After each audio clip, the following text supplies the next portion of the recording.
parte proprio della storia, è totalmente identificato con la Sardegna. È il vitigno principe diffuso in tutta l'isola. Esiste una sola DOC legata alla Sardegna del Cannunao, che può essere utilizzata solo e esclusivamente nella nostra isola.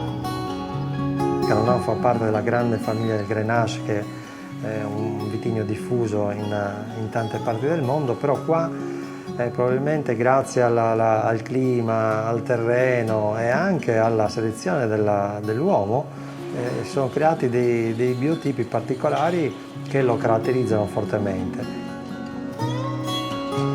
L'altro tipo di caratterizzazione è dovuta proprio al paesaggio che sta attorno ai vigneti e i profumi che capita di sentire quando si scende dall'aereo o si sbarca dalla nave in Sardegna, e sono tutte note che poi spesso e volentieri ritrovi nel vino.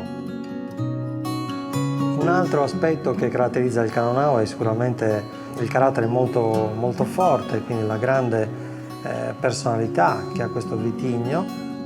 A volte può essere esuberante, anche generoso e ospitale come sono i cittadini sardi stessi.